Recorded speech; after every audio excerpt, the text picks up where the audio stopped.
Good evening, everyone. Welcome to tonight. I'm delighted that you're here and I hope you enjoy it.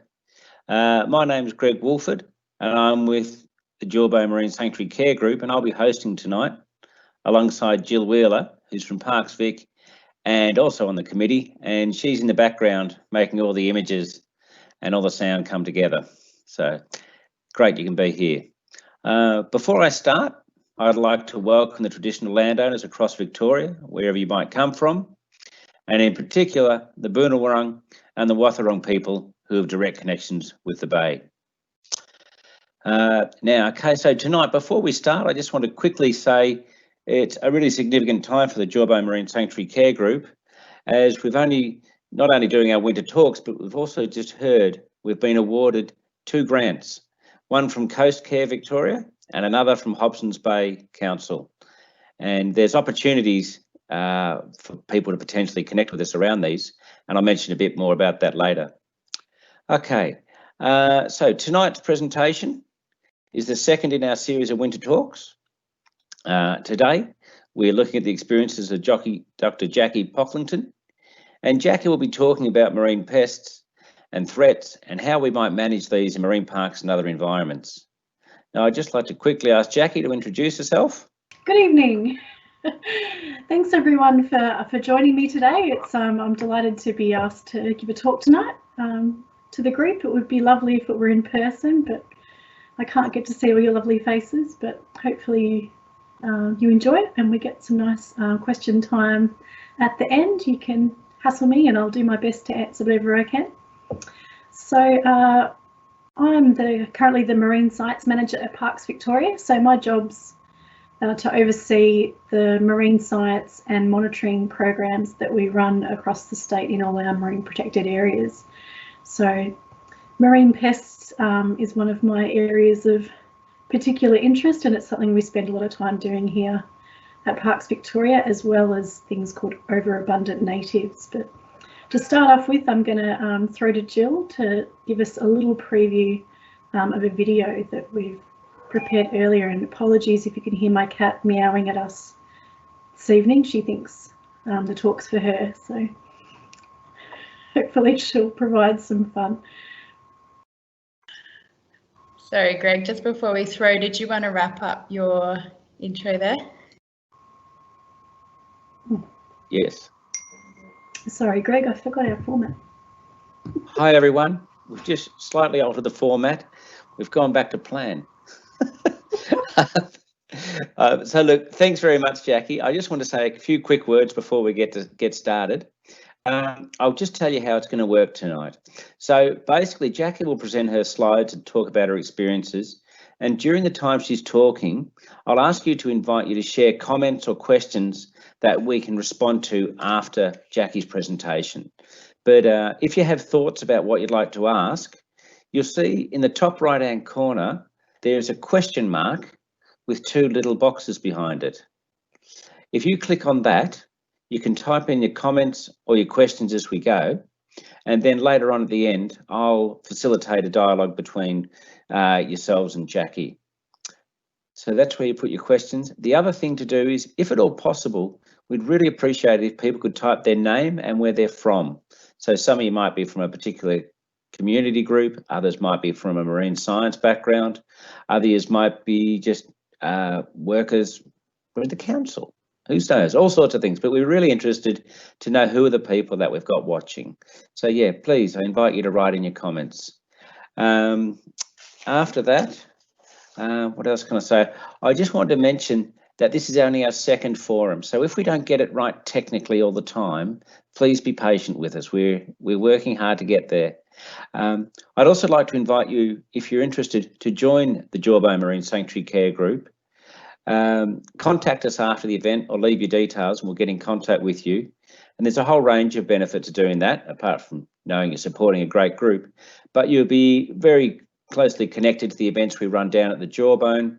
You might be able to potentially help us with the planning and the delivery of the new grants that we recently got, because we'll be inviting people to help us discuss and think about the things that we're going to roll out. That includes things like photography courses, snorkeling trips, and potentially other talks and the like. So yeah, please consider joining the group. Another thing is tonight we're going to record this session, and what we'll do is if someone you know couldn't be here or you'd like to see it again, you'll be able to watch it, and we'll put it up on our website or an appropriate place, and you'll get a link to let you know where that is. All right, enough from me. I'll invite you all to mute your microphones, and I'll pass it over to Jacqui. Thanks very much. All right, guys, it's actually Jill here. Just to segue into Jacqui's talk, I've got a little video clip she's asked me to play, which is about Parks Victoria's marine pest program. It's just a segment of the whole video, which we will send a link out for, but enjoy and hopefully this works. So Parks Victoria has a few roles in managing marine pests. Firstly, with new incursions, it's really important that we try to eradicate it if we can before it gets a real foothold. In some of our areas, like in our marine sanctuaries, we want to actively try to reduce how much is there, and that's been done over years with things like the Northern Pacific sea star. So in 2016 they found Undaria in Pope's Eye. So it's actually a noxious aquatic species that's found all over the world. It's native from Japan and Korea and China around there, and they do eat it. But unfortunately it's also really good at spreading around to different places. So the reason we're removing it from Pope's Eye is it's a really high value part of our Port Phillip Marine National Park. It's been protected since 1976 from fishing, so even before the Marine National Parks and Marine Sanctuaries were declared. It's a really popular spot for diving and for tourism, and we want to make sure that we keep the habitat intact for the species that rely on it. I think what a lot of people don't know is that Port Phillip Bay is a nursery. A lot of fish actually come in here to spawn, and a lot of fish grow up here before they go out into the big wide world. The snapper have come here every year in October for all of history. They spawn, and if we lose the place where those fish want to come and spawn, we could lose, as I said, a part of history. And the snapper to Port Phillip Bay to Melbourne, it's iconic, and it's something we really, really need to respect and look after. Fortunately, we've got a community of divers and snorkelers, many of whom are now starting to become familiar with animals and plants that don't belong in a particular system, and they report them to us. We also have our own monitoring programs. We have our science team. We work very closely with universities and researchers to try and better understand the values of some of these places, and in doing so, quite often our attention is drawn to the fact that some of the animals and plants that are there shouldn't be there.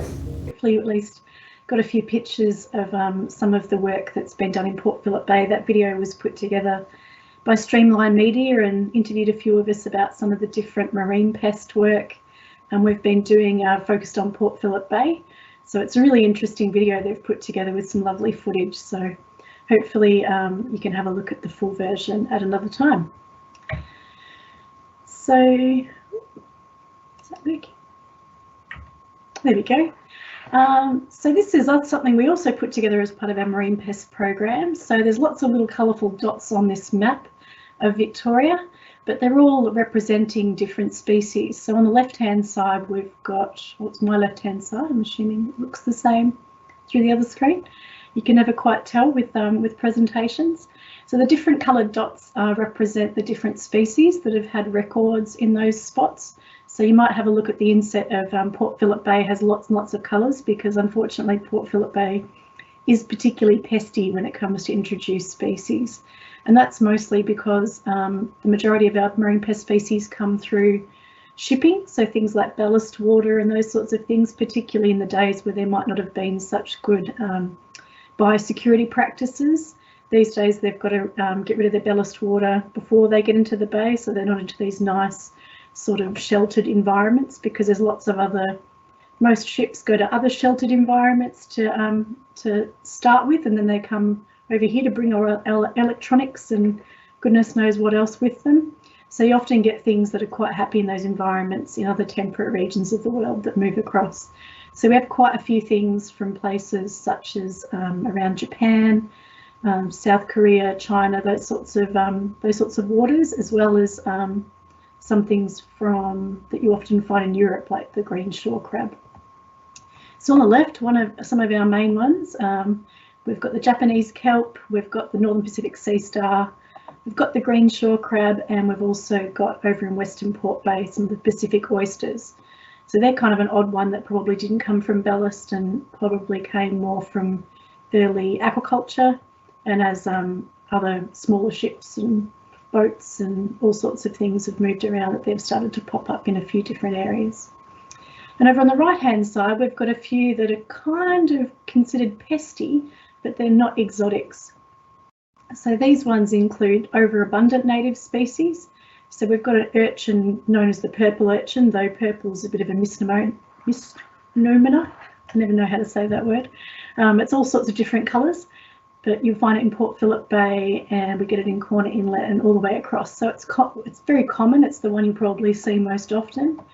And unfortunately, in some parts of Victoria, particularly in Port Phillip Bay, it's gone a bit crazy, and there's way too many of them, and they're trying to eat themselves out of house and home. So that's something we focus on as well. We've also got down in the eastern part of the state, we're starting to get some species that are moving down from the northern parts. So they usually used to be quite common in New South Wales and a bit higher where it's slightly warmer waters. And over to that eastern side, the Eastern Australian current has been changing and moving its area a little bit more, and we're getting much warmer waters happening from this sort of part of Victoria. So it's getting a bit warmer, and so also we're starting to get things that like slightly warmer waters that are coming in here. So that includes the black spine urchin, which is much bigger and it's got long black spines, and it's also forming some barrens in areas like Cape Howe Marine Park, Point Hicks, and also into Buwera Reef Marine Sanctuary. We haven't spotted many of them, but there's also an octopus known as the Sydney octopus. And I think it's also known as the gloomy octopus, though I might be mixing it up with another one, which I think sounds like a very mean name for an octopus. But it's one that's just extending its range a bit. So these ones are kind of funny in that they're not necessarily pest as such. They might be more similar to something you might think of as an environmental weed, so native species that can get a little bit overabundant sometimes. So if you do see some of these things and they're not in a spot that they've been found before, Agriculture Victoria has got a portal that you can click on to put new pictures and IDs and all that sort of thing in. Oh, and I've forgotten our little ones down the bottom here that we don't have pictures of: the screw shell, the fanworm and the date mussel. But that's probably enough of that for an overview for now. Now I'm going to start out into the east of the bay. So these, I've given them a little bit of a fun adjective to start it off. They're the chomping centros, or the Centrostephanus rodgersi. So you'll probably be able to see in this picture in the middle here. This is one of our rangers that was working on a culling program. So they're quite large, these urchins, much bigger than our Heliocidaris or purple urchins in the bay. And this is a rock sort of bommy at Buwera Reef Marine Sanctuary. And when it first sort of came to light, I think it was about this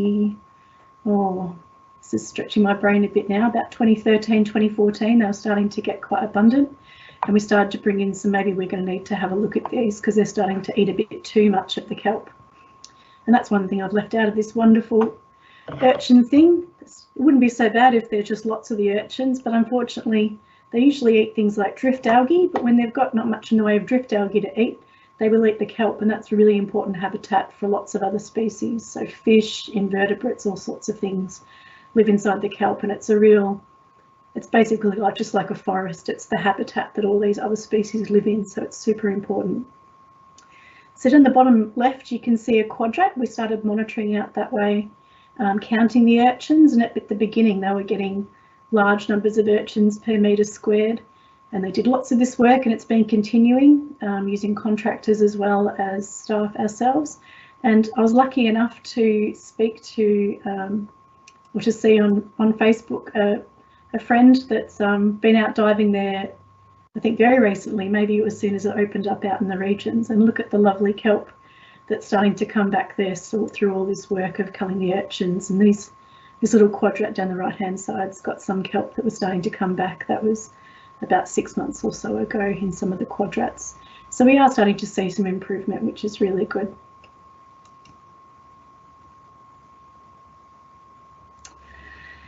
And I've been dying to say this to everyone that will listen, but these are the hungry, hungry helios for any of the 80s, 90s children that loved that game with the hippos. So I'm starting out east again, but this time in South Gippsland. So the purple urchin, or Heliocidaris, which I can never say the second word, erythrogramma. Everybody can make up their own version of that, because I always do. they did something kind of odd. Rather than, they're usually found in rocky reefs, so in kelp beds, areas with reef and that sort of thing. But you're actually looking here at a Posidonia seagrass bed. So Posidonia is only found in this part of Victoria. It's generally found in other areas. You can find it in South Australia and New South Wales, but it's not really found in Victoria. I think it's probably, I'm no Posidonia expert, but it's I think it prefers warmer waters usually, or it could be a distribution type thing. But we do find it heaps in Corner Inlet and Nurramunga Marine and Coastal Park, which is where all these photographs were taken at Nurramunga Marine and Coastal Park. So you can see from these aerial imagery, so from the left-hand side, the big red circle I've got is where the next two images are from. So there was this huge big hole basically in the seagrass and just filled with sand where the urchins had come in, and this more zoomed in photo above it, all that black along this area here is all just urchins, you know, basically on top of each other, chomping into the grass like great big lawnmowers. And that's what it looked like if you were actually underneath the water. You could see that all the urchins just become super abundant and they were eating seagrass, which was really bizarre. They never used to be very abundant in this area. So we've also done some culling out in this part, and we've also got some research projects happening at the moment, working with some fishers, because it's actually not a no-take area. There is areas, but they don't have an urchin fishery at present. So we've been doing some research work in collaboration with them to try and collect some of the urchins so that they can do something valuable with them rather than just crunch them. And we've actually started to get some of, not the Posidonia yet, but the Zostera, so a different species of seagrass that also lives in the area, starting to fill in those areas that were just open patches of sand. So there's starting to be some recovery, and it's sort of an ongoing thing where we're monitoring what's happening since. So getting a little closer to home for the Jawbone group, this is some of the work that Parks have been doing with Melbourne Uni and Deakin Uni as part of a Port Phillip Bay Fund grant. So since, oh, I've got the cat wanting to join in, so hopefully you enjoy her anecdotes.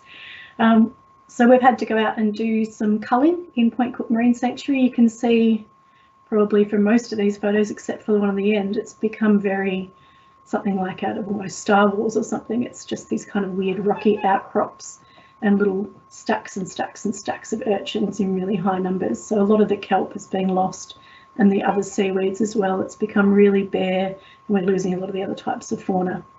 So we've been running culling out there and monitoring as well. So back in 2018, we took some photo quadrats and we count the numbers and separate them vaguely into size, so like little and big, to get an idea of age scale, and chomp them with the, you basically just pop them with a hammer. They don't, once they've broken up like that, they can't continue. And this is a photo of one of the quadrats from March in 2019, and you can start to see some of the algae is starting to come back into these quadrats. So it's a bit of a strange situation in that, compared to the areas at Beware Reef where you've got the culling happening, they are starting to get some of the kelp, like the really large macroalgae, come back. But in Port Phillip Bay, it's possibly not such a clear picture. You've got things like turfing algae can sometimes come in little tiny short things and actually stop the kelp having a spot to be able to get in and get hold. So that's sort of another area that's being investigated. Sometimes there could be some succession to it. There's a lot of research going into whether the kelp can come back into these spots, and it might just be that there's not a lot of local kelp to reseed those areas. So it's a lot of research still going into it, but some of the early results seem promising. So why on earth are there so many urchins? This is unfortunately not an area that's just for us in Victoria or even Australia. I think I went to a conference many years ago, and basically it was like the kelp urchin conference. There were so many talks about kelp and urchins, and it was fascinating, but it's a worldwide problem in these temperate reef areas where we're getting lots of really overabundant numbers of urchins. And I think there were some stories from some sites where in the past there might be small patches of barrens but then sometimes they just pop in, but now they're becoming really dominant and they're actually not recovering so well. There's been a lot of research, including international experiments where they do the exact same thing in different places and that sort of thing. So some of the work, particularly Deakin University, Paul Carnell's done a lot of work on the urchins in Port Phillip Bay. It was a huge, I think it was his PhD, and work since, as well as some researchers from Melbourne University. So one of the reasons I think the Port Phillip Bay urchins, or the kelp disappeared, and we've got lots of these urchins, is during the long drought that we had, and differences in nutrients coming out without that rainfall also diluting them. And we're thinking that, you know, the drift algae is what the actual urchins really like to eat. They like stuff that's, you know, broken off in a storm and it's flopping about, all the really easy to eat, like pale little red chumpy things. They love eating those sorts of things, but when there's nothing of that to eat, they'll just go for the stuff that's attached. So that's one of the reasons we think that's why they're not eating, they've been eating the kelp too much, and potentially some indirect impacts such as sedimentation. So maybe it's not a good way for the kelp to be able to recover. So maybe that's actually helping it or stopping it as well. And also lack of predators. So that might not be such a strong impact in Port Phillip Bay. That might be more important in some of the really big open coast areas where they do have larger predators. It's certainly been an issue out in Tasmania. They've been doing lots of work with rock lobsters because they eat the black spined urchins. So they've been doing lots of work on trying to improve the numbers of urchins they have, the number of lobsters they have out there to eat the urchins. And they're even looking at different kelp and planting out different kelp that can cope with the warmer temperatures so that it can be a bit resistant. So some of the work that's been happening, particularly in Port Phillip Bay, I've pinched this from one of my our colleagues that sent through their most recent output from this biodiversity response planning grant from Department of Environment, Land, Water and Planning. So we're Melbourne Uni, Deakin University and ourselves are working on this big project to look at urchins across the state where this is a problem, look at the ways of monitoring them, ways of managing them and coming up with some strategies to actually be able to improve these things. And this little chart down here on the left for Port Phillip Bay, basically where it's redder, there's more urchins, more abundant urchins. And when you've got large abundances, they seem to keep this loop going of not allowing it to recover. Luckily around the east and the south, they're pretty low densities, so we're not expecting barrens to form, but we do have to keep monitoring and look out for it just in case.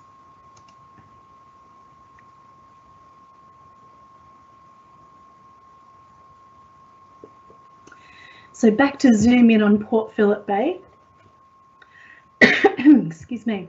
So some of the other pests, not urchins, that we do get, two of the big ones that we get quite a lot and can be all over the place, the Northern Pacific sea star, Asterias, and the Japanese kelp, Undaria. So these are super common, particularly in the north part of Port Phillip Bay, but you can find them in lots of areas, particularly disturbed areas.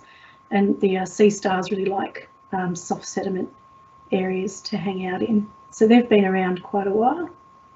And I think I will jump into some blasts from the past. So thank you to the Jawbone Friends Group and Sandy for sharing some of these pictures from quite a while back. There was heaps and heaps of Asterias found in around the Jawbone Marine Sanctuary area, and there was big collections done by volunteers to try and pull them out. So that was done quite a lot, and we had there was some work done by a PhD student called Kim Millers back around that time, where she was doing lots of work with volunteers and detection levels and those sorts of things. And what was interesting is some of the sites where they've been super abundant and everybody was very concerned because they're ravenous predators, they eat lots of things. And then suddenly they all kind of disappeared and wandered off and we didn't know where they went.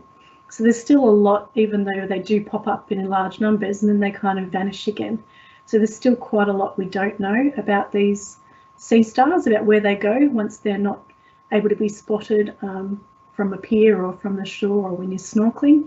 So there's still quite a bit that we do need to find out, and they do they eat things, so they've got an impact directly by eating some of our native species, but also competing with our other native species for food. So they can have a really detrimental impact on the environment. We've also, because Port Phillip Bay has such a dense population of Heliocidaris, we're very concerned about it popping up in other places, because once they hit huge populations like they have in Port Phillip Bay, they're extremely hard to manage, basically impossible. Their reproductive output's massive, and you're kind of losing a losing battle, really. But in Tidal River, some were found, and this was from a bunch of volunteers in 2012 that did a really cool, lot of work. It's really hard. They had to get divers that were basically, I think, cave divers, because the conditions are quite poor visibility and it's hard to find, but running these big line transects where they were looking for the Heliocidaris, because a couple had been found around a pier and they were really worried about it getting into this really pristine environment. So all these volunteers got involved and looked for them. So since the looking part, particularly in places like Tidal River, one of our main problems with pest is detection and knowing where they are, so we can actually respond to them, and making sure that we do that in a really short period of time so it's actually successful. So this is a little aerial image of Tidal River near Wilson's Prom. And the red dots basically mean they've collected water samples from these parts of the river, and they've done sampling for environmental DNA. So this sort of new technique that's all the rage at the moment. And what it actually does is it can pick up a tiny bit of DNA in the area. So where there's little green spots, they had hits for positive Heliocidaris findings, and in the red spots they didn't find any. So even though one of the things you do have to say about DNA, the eDNA, everyone gets very excited, but sometimes there might have been, it can be, the sensitivity is still a bit of a work in progress. It can tell that maybe there was some there, but you don't get a sense of whether it was, dead tissue, alive tissue, when it was from, how long it is. So we've been doing a lot of research with some of the partners about sensitivity of how strong the signals can be, what species they can pick up accurately, and all sorts of ways of making that more efficient. So it's got some really good potential, and we're working with some researchers on that for a lot of different spots. One of those research things is with this lovely gentleman here, Morgan. He's doing his PhD on Heliocidaris, actually. So he's looking at eDNA, looking at diets, predator-prey behaviour, and tightening up some of that eDNA sensitivity to see where we can put it. We actually did, he did samples, and also Zachary Clark, who did his honours project on Undaria using similar techniques with eDNA water samples. So they collected water samples from ports and from marine protected areas all the way across the state. And this was us filtering water out on the shore. I think that was at Barwon Heads, to see whether we've got either of those species that might be in the area, because often, the ocean's a big place, the reefs are a big place. If you don't happen to spot it, or you don't know what you're looking for, you can miss things. So it's a good way of picking things up, particularly if they're not very abundant, to be able to go out and do tidier monitoring. So we're really looking forward to finding out the answers to some of that work. So we've got some pings that have popped up for some of those in some new spots. So we've already started following up with some monitoring at certain sites. So on to probably one of my favourite things. I'm a big seaweed macroalgae fan. Sandy and I are good mates in that respect, definitely. So I'm happy to hear from any macroalgae questions that anyone might have later. This species is also from Japan. We have similar conditions, so they seem to like certain spots. Out at Pope's Eye, which is part of Port Phillip Heads Marine National Park, there was a large population of these Undaria plants throughout the eastern part, on the about 11-metre mark of the park. You can see it's sort of around this sort of rubbly sort of area where it does get quite disturbed, because Undaria really likes high disturbed kind of areas. It needs like a bit of a new patch to pop in and attach to. And they actually found really large populations of it at some point. We're very concerned impact it might have. So they've been doing some eradication work for a few years, and more recently, you would have seen it in the video that Jill showed at the start. It showed us using some different techniques, which I'll talk about. So it's a big, it's not a big kelp species. It's quite different from, the main difference it is from our local kelp species is that it's not a perennial species. So it doesn't live all the time. It's annual. It drops back off, dies off sort of, you know, late summer, early summer, and then you don't see it again until about winter. So it only lives a short amount of time. So the habitat's lost for a certain period of time. So those little juveniles down here could get easily mixed up with the native kelp, Pocklington, but it's got this teeny little midrib, and it feels kind of, it's very papery and thin, and it feels kind of slimy to the texture. So the native Pocklington is kind of rubbery, and it's just got a bit more oomph, and it doesn't have any midrib up the middle. So even though it's quite faint, you can usually see it right at the bottom. When it's mature, it gets these long fronds, and it's got this really distinct midrib all the way through the middle. And it's, after a while you start to spot it, you just see the way it kind of filters. Like this photo down here was taken on the side of a pier pylon. So you can see it's got this sort of ruffly kind of, I don't know, way it moves in the water when it's underneath. And also when it's sexually mature, it's got these great big frills at the bottom. So there and there you can see them. You can't see it, it's probably one down there on this plant. But when they've got these big frills on them, that's where all their spores are formed.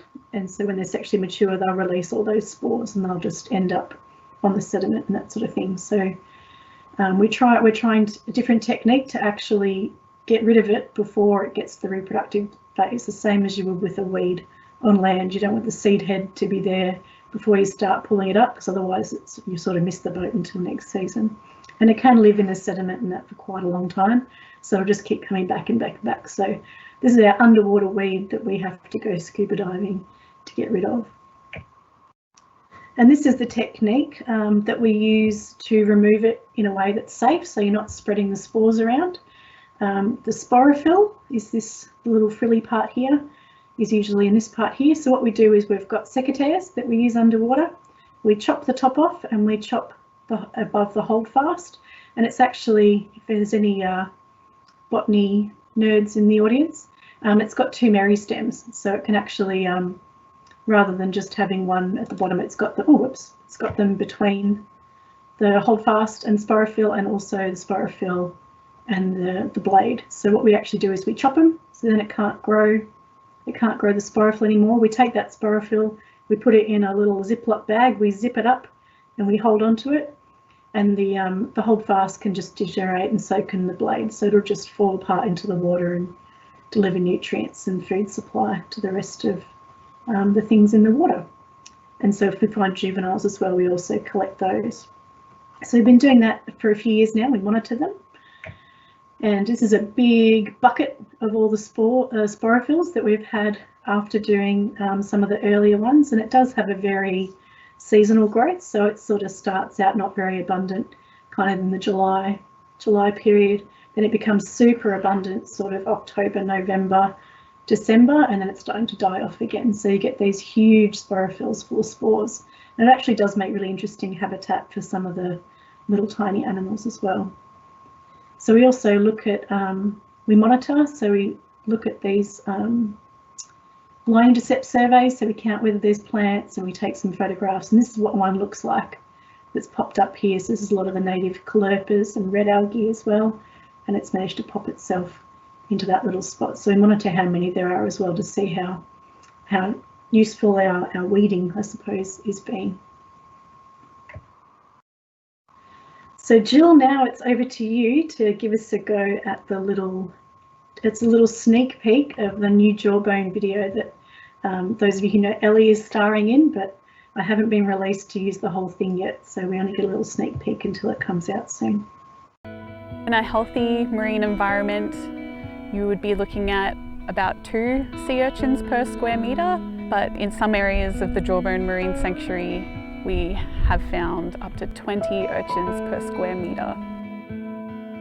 There's a few reasons we suspect that the native sea urchins have become overabundant. One of these is the decrease in water quality entering the bay, overfishing within the bay, and another is the increase in water temperature due to climate change. The marine system in the bay is very complex and delicate, and since European colonisation, we've come in and disrupted that. One of the key roles of Parks Victoria in protecting our marine sanctuaries is to protect the communities of plants and animals that live in the marine sanctuary. A major project is currently underway in Victoria to try and understand the changes that are occurring in the marine environment. Parks Victoria has teamed up with Deakin and Melbourne universities, conducting trials removing urchins and measuring the return of kelp to the marine environment.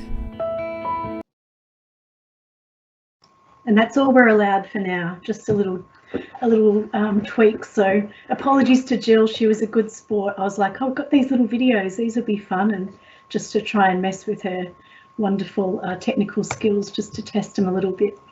But some of that footage is just so beautiful, and they've done such a wonderful job. It'll be really interesting to see, and it's Jawbone specific, so hopefully everybody will enjoy that as soon as it's available to watch in full. This was some campaigning that Parks Victoria did as part of a big marine pest program, I think it's 2 years ago now. So we've got this check, clean, dry campaign. So we've got flyers, we've got videos, all sorts of things which we can add to a little package that you might want to share. And I'm sure many of you have heard us talk about it quite a bit. During that campaign, they put up lots of these signs in areas where there was boating occurring. Because one of our main concerns is if we've even got these pests in Port Phillip Bay, we definitely don't want them to go out of Port Phillip Bay. And that's where things like recreational boating and gear use can actually move against us. There might not be as much commercial movement between ports, but a lot of the ports and harbours and those sorts of things do get a lot of pests. It's their favourite little environment to live. So if you've pulled up an anchor rope, or you haven't kept the hull of your boat clean, or you haven't done your anti-foul properly, even if it's dive gear and those sorts of things, if you haven't given them a good wash and let them drop, you could be dropping accidentally a new pest into a new environment. So it's really important whenever you're moving between places, if it's fishing gear, if it's dive gear, anything that basically gets wet and salty and has touched things, give it a good wash just in fresh water and let it dry out properly. That's all you have to do, and that will basically get rid of the majority of the marine pests. So it's super important to remember, particularly during the nice weather, hopefully when we're able to do these things again. That's something to keep in mind. So how am I going for time? I might tell you I've got some spare just in case I've got time slides, but this is one for everyone to save the date for, and as soon as I've got the link for it, I will send it through to Jill to share around.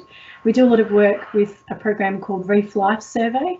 They're based out of Tasmania, but they're actually international these days. They do this amazing subtitle reef surveys, so in temperate reefs and in coral reefs. And they did some work surveying the sites, not just in Port Phillip Heads, but all around Port Phillip Bay. So we first did surveys there in 2009, I think, and that's actually where some of the first data was ever recorded on the urchin overabundance. And since then, so they've revisited all those sites, and so they're going to be doing a webinar on it. So it'll be a bit of a presentation, but also a good discussion, etc. So on the 20th of October at 2 p.m. So they're really keen for everyone to do that, and they'll be releasing a report to go with that too, as well as in November, they're going to have a really cool feature on their website that I'm imagining they're going to talk to you about during this talk. So just for fun, this is one that some of the locals might be familiar with. There's another species of algae that's introduced, and it's called Graidolopia turuturu, which is a cool name to say. So it was found during the Two Bays event in 2010, and it got further followed up, and it turned out it was actually this introduced species. And only about a year or so ago, we also found a bit in Port Welshpool.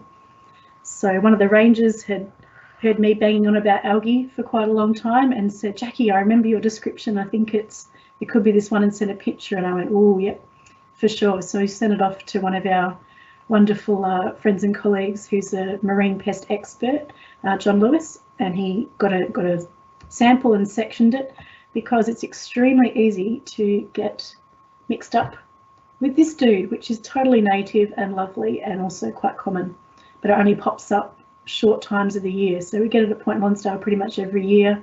We also get it in Corner Inlet. So one thing that's really important is if you think you suspect a pest, don't just rip it out and take it somewhere. You might be, you know, ripping out something that's native and local.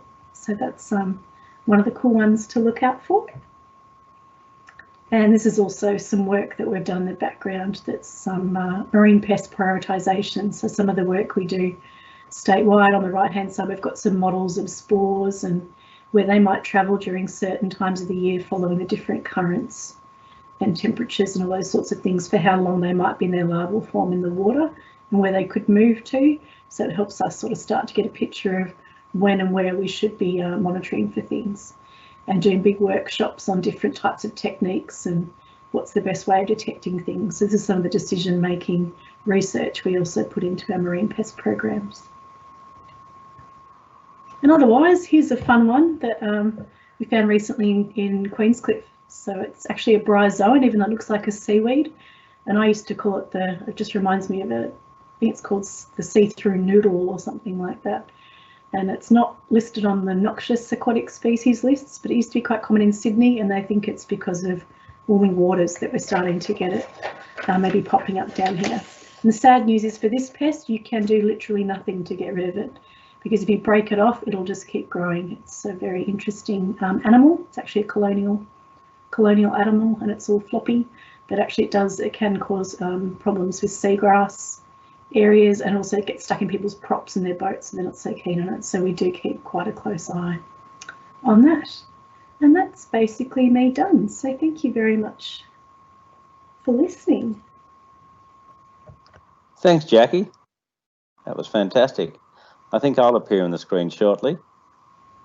That was fascinating. It really gave us a great insight to your experience, and I was just stunned by some of the images, such as where the seagrass had been eaten by the urchins, and then this giant ring of urchins surrounding it. It was quite disturbing. You wouldn't imagine it, would you? Unless you saw it, you'd be like, yeah, right, that's not real.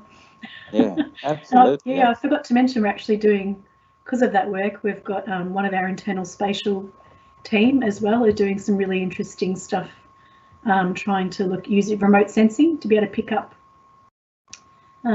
barrens to see whether we might be able to go, because I don't know, you can't really see the scale on that map, but Nurramunga is massive. It's like kilometres and kilometres and kilometres of seagrass. So knowing where to look, and sometimes you're only a metre or so above the water, looking for a barren's half the trouble. You've got to try and find them. So we're doing a bit of work to see whether we might be able to do some, you know, make it easy on ourselves to spot them and head out to the right spots. So being aware of that, I'm just thinking in terms of jawbone, there's a whole lot of seagrass growing within and around it. Will that have been much impacted by the urchins? I haven't heard any reports that it has, and it was kind of odd that it did start to eat it. Like we hadn't really heard of it eating it in those areas, but I was looking up some of the literature, and there is some places where urchins do eat seagrass and there's issues with it. So I suppose you would have, I don't know, you think if they're used to eating algae, it's a lot, you know, squidgier, I guess, for want of a better word, rather than, you know, the marine. That's a true flowering plant, the seagrass. So I imagine it'd be more difficult to break down and those sorts of things. But they've got pretty hard little jaw. So yeah, we definitely will keep an eye on it, since they've had a go at the Posidonia. But I think maybe the Zostra is a little bit. They're probably better off eating all the epiphytic seaweed that's on it. Maybe there's enough of that. But I guess we'll wait and see. Yeah. Well, look, that might be a good cue to go straight into the questions, I think. Sure. Okay, so my first question is from someone who's doing something probably many of us want to do. And the question is, are we permitted to cull undaria or sea urchins to eat? Okay, I think there might be a sea urchin bag limit in some places, but in... That's a yes. It's a maybe. I'd have to double check what the you'd have to check the fisheries rules on that one, because there is commercial fishers in Port Phillip Bay that do catch them and sell them. So I don't know what the rules are specifically for those. But as far as in the marine parks go, you can't cull or touch anything unless you've got a permit. So we've got permits to doing this work within our marine sanctuary specifically for this issue of the overabundant urchins. So we've got a permit where the Friends group can work with us to help doing it, but people can't just go off and do it on their side weekend. It's got to be a proper organised activity, and we've got to notify people and all that sort of thing. So we've got to, especially if it's a native species, we can't just go around killing things. We've got to have a special overabundant native animal plan to show that we've thought it through and we're not just going willy-nilly reducing populations of things, except for if there's a really important reason for it. Yeah. So that sort of answers the next question, which was, why is a permit needed even to cull invasive species outside a marine sanctuary? Yeah, the invasive ones outside a marine sanctuary is it falls under the Fisheries Act. So noxious aquatic species, you need a special permit from Fisheries Victoria to be able to collect and remove them. My understanding is the reason for that is a biosecurity problem. Like I showed with the Great Elopia, it can be mistaken for a native species. We find a lot of people intending to do the right thing, they'll often pull up 11-armed sea stars because they kind of look, I don't know, spiky and that sort of thing. They go, oh, it's that bad sea star. We're getting them out, and it turns out they're pulling out the wrong sea star, even though they do look quite different, and making the problem worse. Or they could maybe pull them out when they're full of eggs and that sort of thing. Or with the dairy, if you're pulling them out with their sporophyll intact, you might just be showering their spores around all over the place.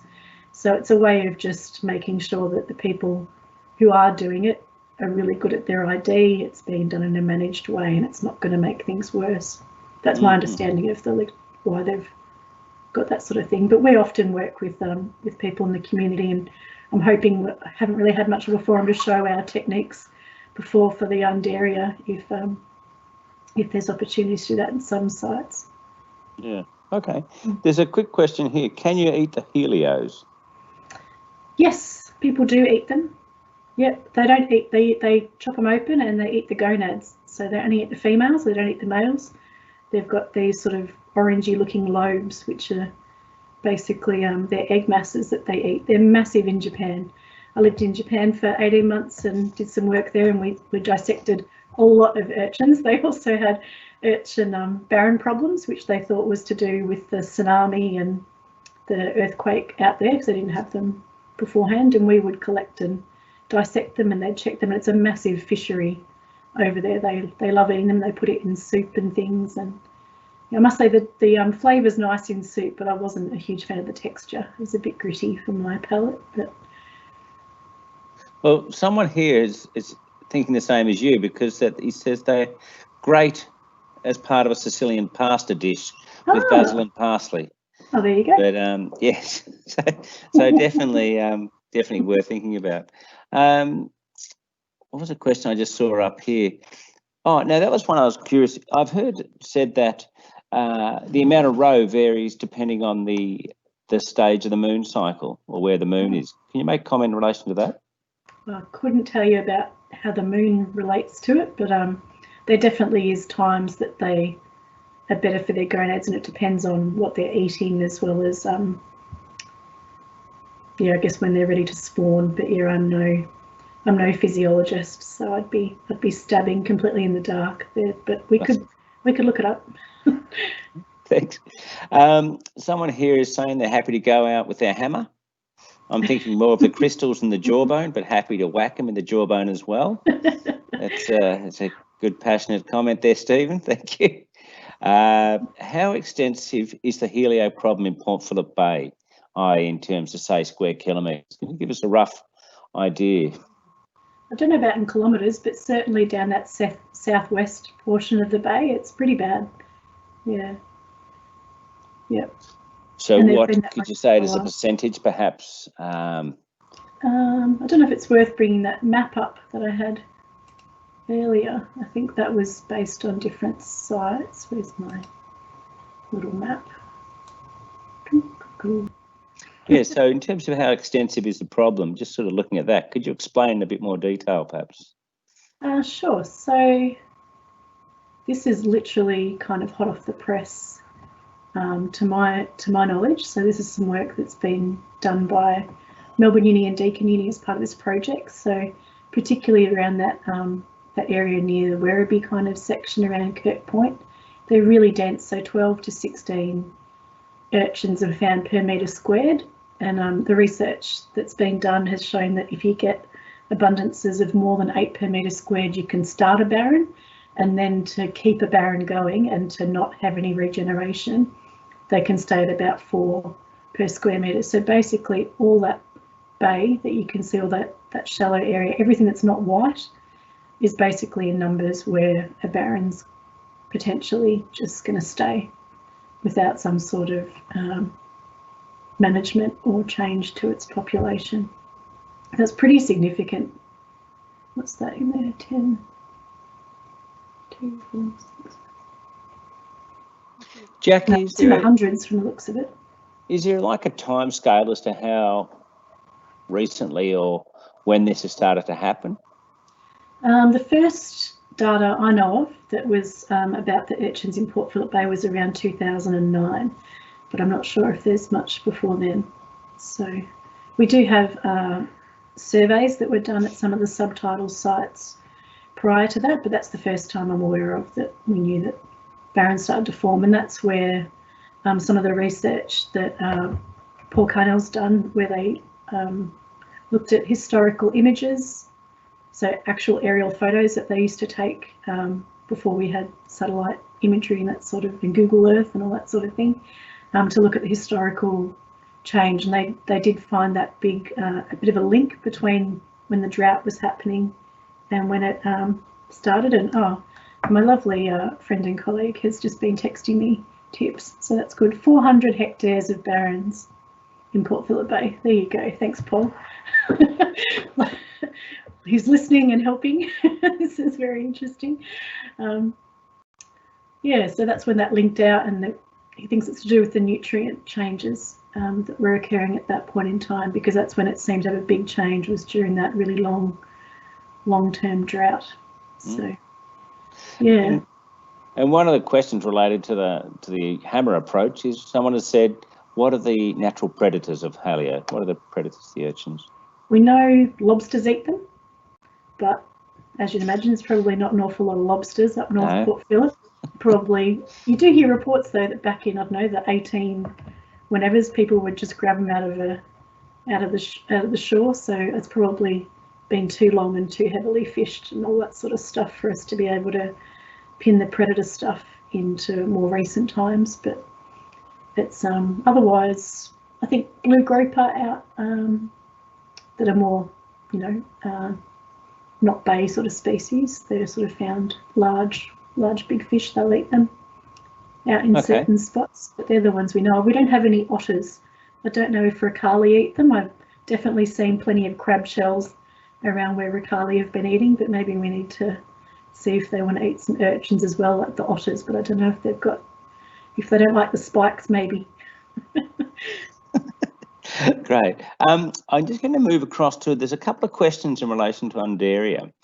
The first one was, can you explain a bit about what harm the kelp is doing to the marine environment? And the second one is, what secateurs do you need? Is there a special type to cut Undaria? I'll go the easy one first. They're just regular old secateurs from the hardware store. We did get the slightly, well, not the cheap, but we got the ones that were like $30 rather than $5. But so long as you give them a good rinse in fresh water after and a bit of WD-40 before they dry out, they've been fine. The hard part was like not dropping them. So we did a bit of a Velcro string kind of combo around the wrist so that you don't end up dropping them down there, which I think a few of us might have done the first time and gone, whoops, where's our secateurs gone? So yeah, nothing too fancy, but the Undaria one's an interesting one because they've been doing lots of different studies in different places, and in some places they just don't think it's much of a big deal.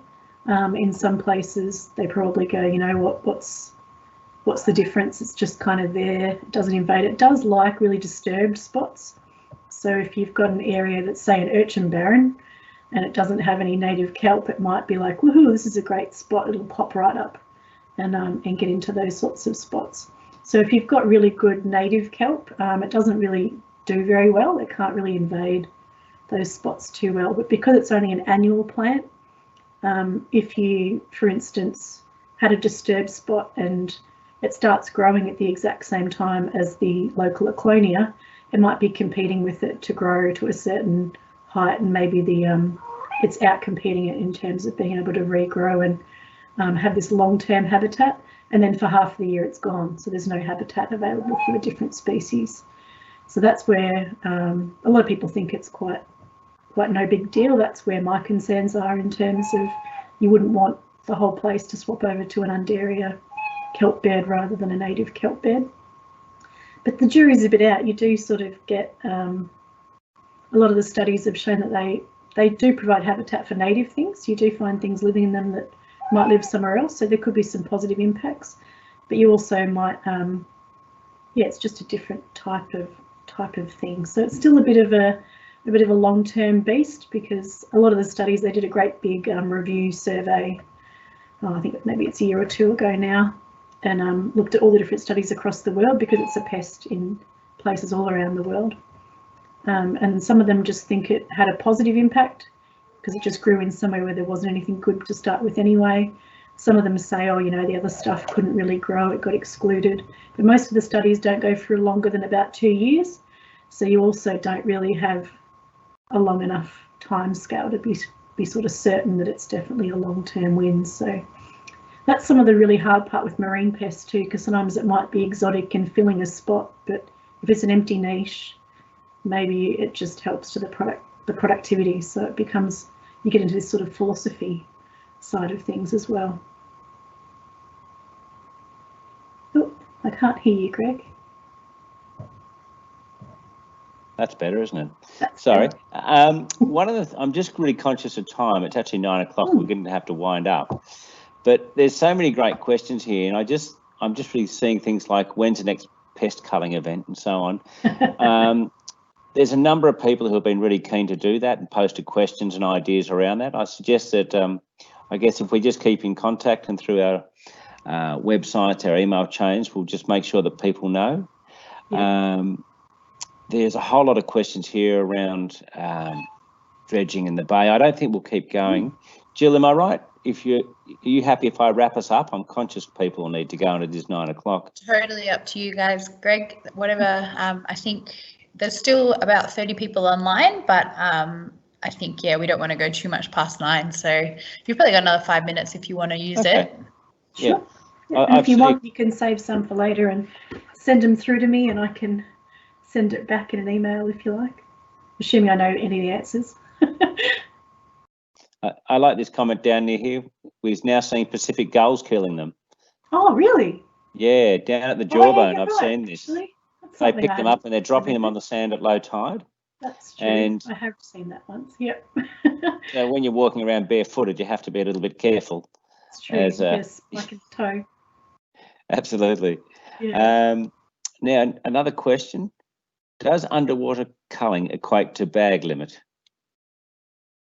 Oh, here it says 40 sea urchins is a bag limit, but does this apply to barrens?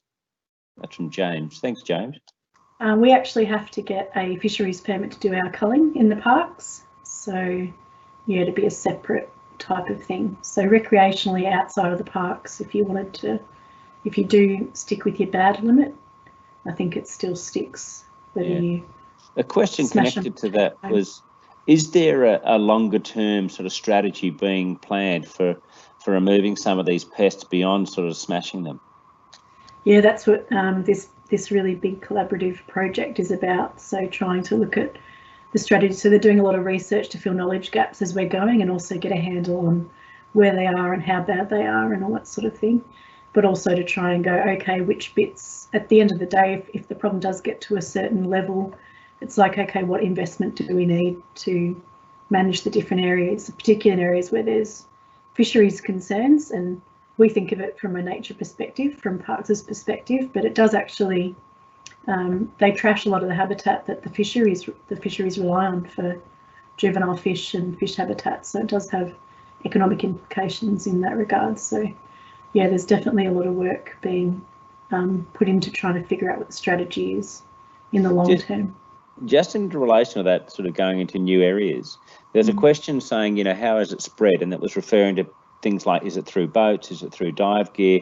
So some of these pests, can you talk a little bit about how they spread and whether we as humans can perhaps minimise, or what we can do to keep that to as little as possible? Yeah, I think the main concern is we certainly don't want to pick one up and take it with you and dump it somewhere new, but don't want to be a carp, throw the goldfish out in the lake type scenario. But I think more of it's to do with the juvenile stages.